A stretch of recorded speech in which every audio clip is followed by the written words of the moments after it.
Welcome to all the Pisces risings of the zodiac to your horoscope for December 2025. I'm your cosmic girl.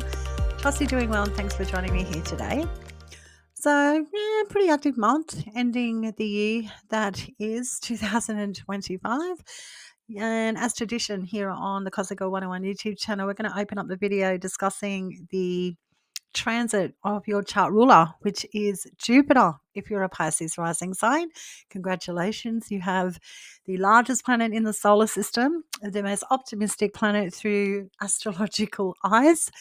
And we're going to talk about where Jupiter is transiting, what house it is in your natal chart. And then we're going to get into the chronological astrology for the month that is December. So let's jump to it. Okay, so your chart ruler Jupiter is currently in its annual retrograde phase. And when your chart ruler is in a retrograde phase, every year you get to go, ooh, wow, I've been through a lot. There's been a lot of dynamic changes. How do I feel about it? So it's very embodying. What have you learned?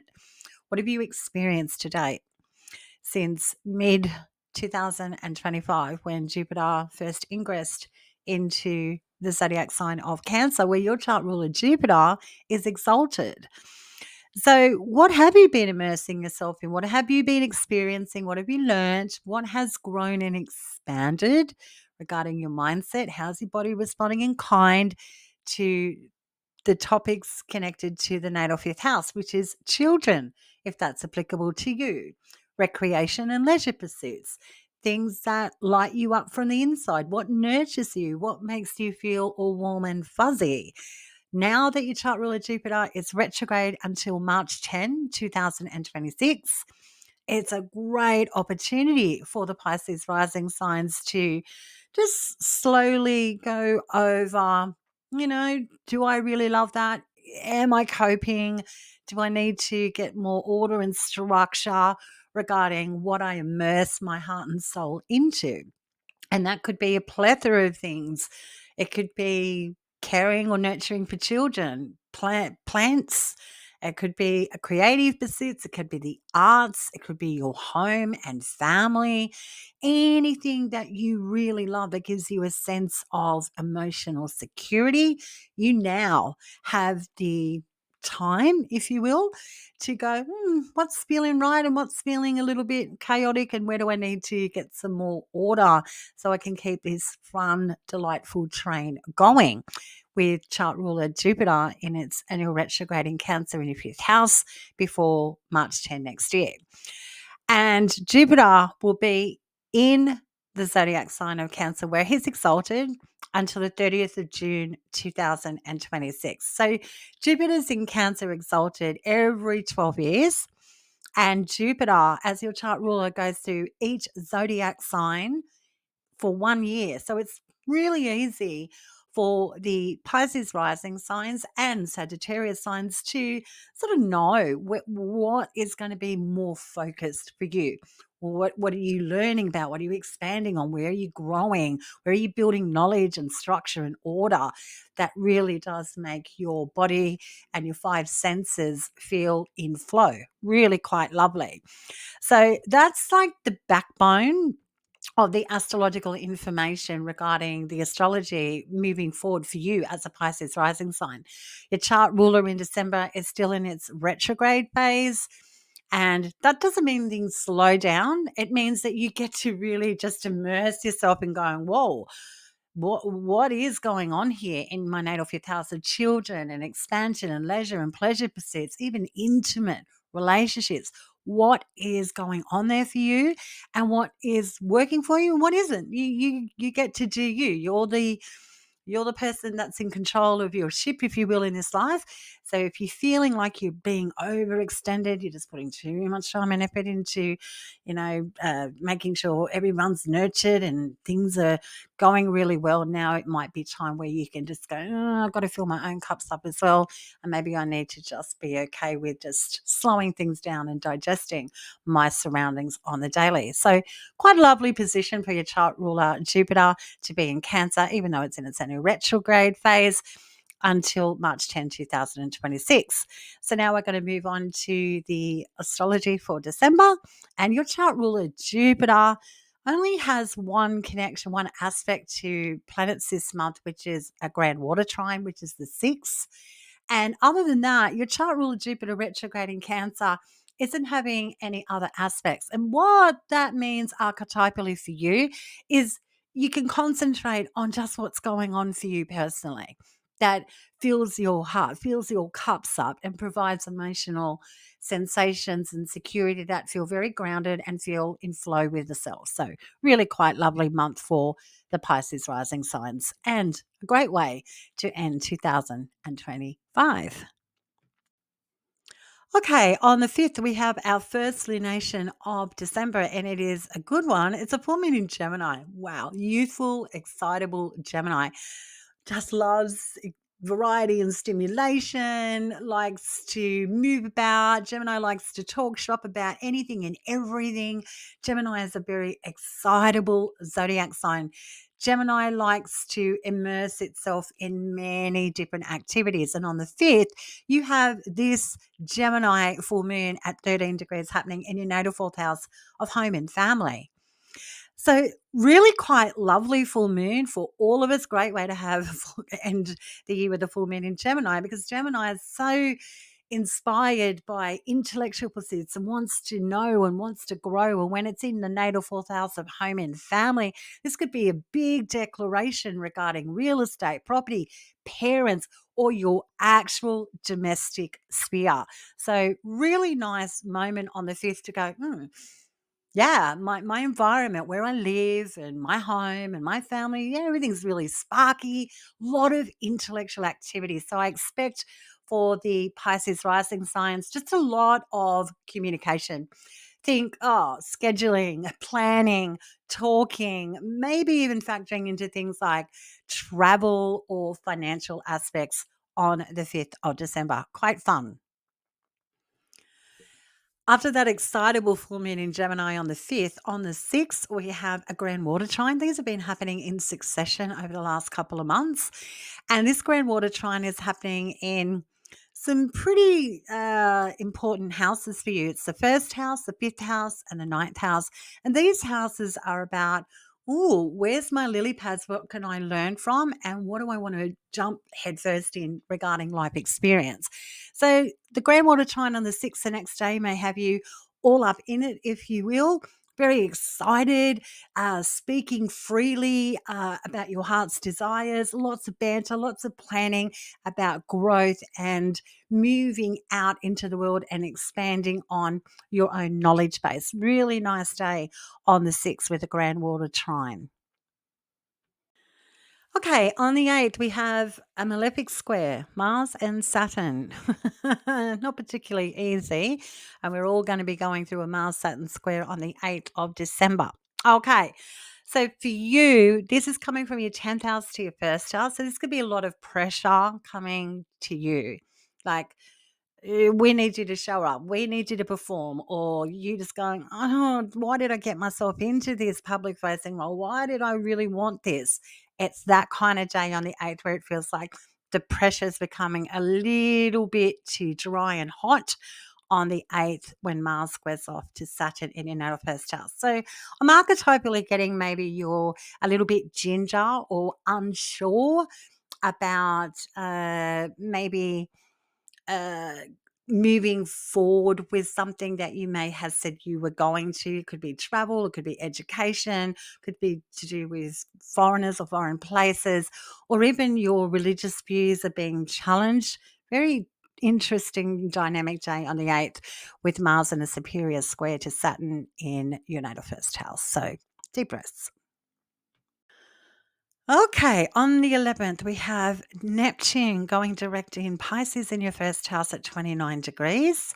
And we also have Mercury ingressing back into Sagittarius into the 10th house until the 1st of January 2026. Okay, so let's talk about Neptune going direct in the first house of Pisces, where we also have Saturn transiting in your first house as well.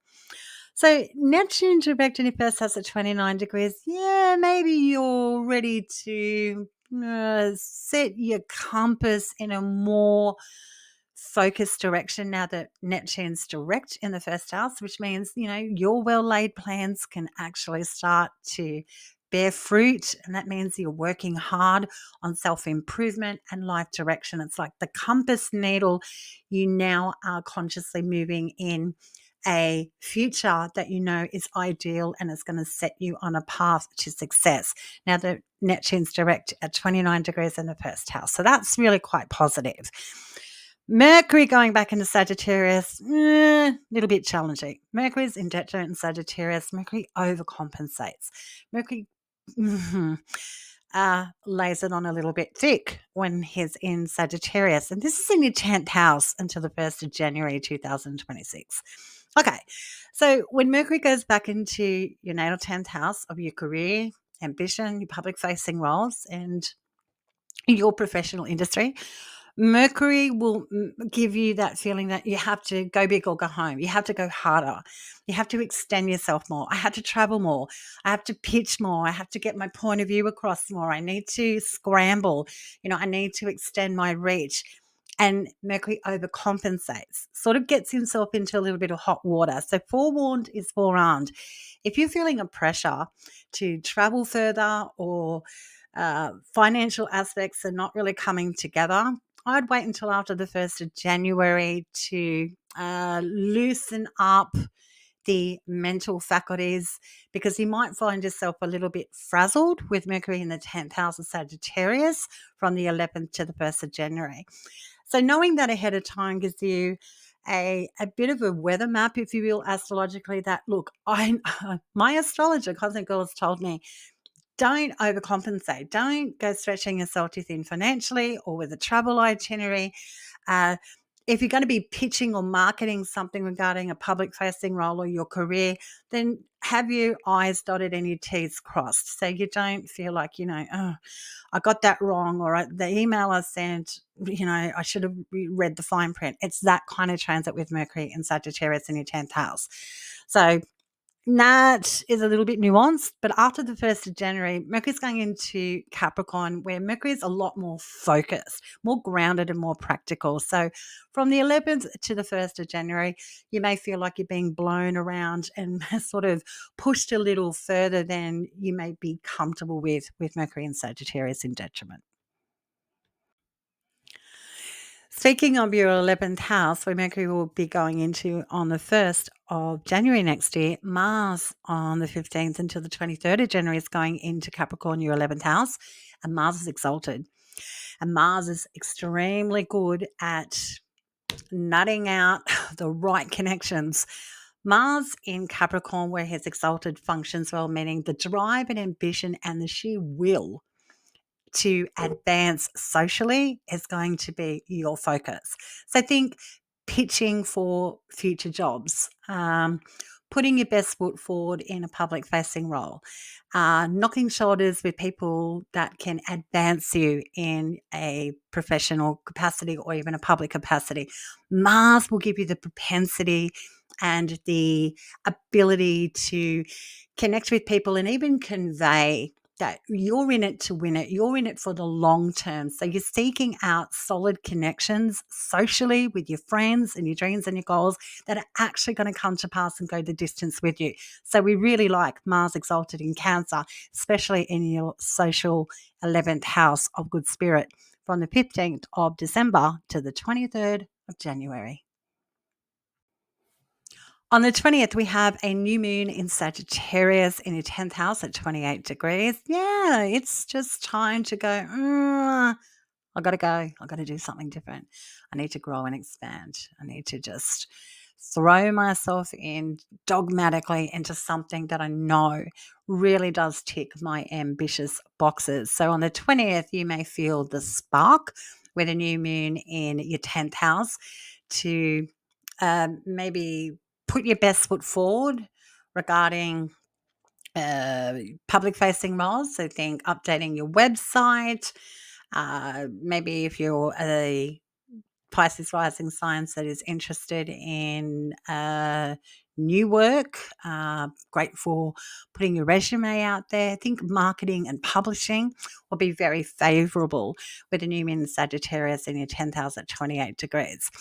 But it is a new moon, so it's just like the fire's starting to burn under your feet regarding expanding on where you currently are.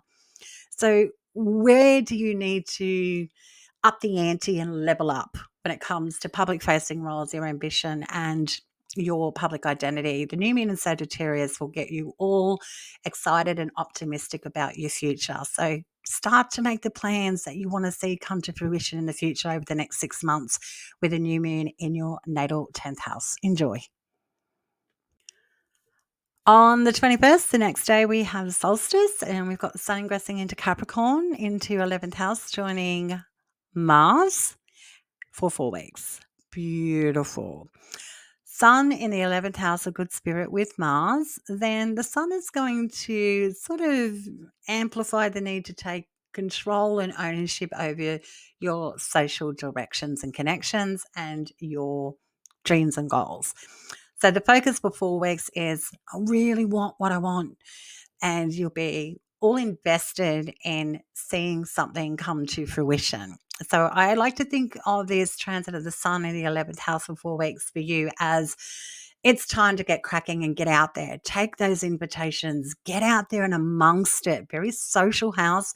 Lots of fun is to be had and ready to engage with at your free will with the sun in the 11th house. But if you're more entrepreneurial or you're seeking out people that can sort of elevate you in a public facing role or your career, this would be a great time to serendipitously come across people that can really up the ante for you when it comes to elevation with your ambitions. Really quite lovely with the sun in Capricorn for 4 weeks, where Mars is exalted as well. Quite nice.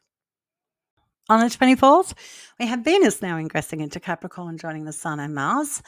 And Venus will be here from the 24th to the 17th of January 2026. So Venus in Capricorn is seeking something long term. She is on the hunt, if you will, for reaching the top of the mountain when it comes to social connections, her dreams and goals. So you value doing the hard yards and working, rolling your sleeves up and really trying to make your social connections and your ambitions very solid and foundational when Venus is in Capricorn from the 24th to the 17th of January. Fantastic time to turn a friendship into a more official status, whether that's business, pleasure, or otherwise, when Venus is in your 11th house of Capricorn. Really quite lovely transit. That's your astrology for December. Trust you have a fabulous month. I hope your year 2025 has been extra nice for you with Jupiter exalted in the 5th house of joy and pleasure. There'll be high highs and low lows, I'm sure, but your chart ruler Jupiter is really helping you embody and experience, oh, what do I love? What do I enjoy? And how do you capitalize that and make that part of your everyday life moving forward from today and all of your tomorrows? Really quite lovely with Jupiter exalted in Cancer. If you'd like to work one-on-one with me regarding your natal chart, a solar return, a progression, or a Time Lord, I can be contacted at the email being cosmicgirl101@protonmail.com. Till next year, you stay cosmic.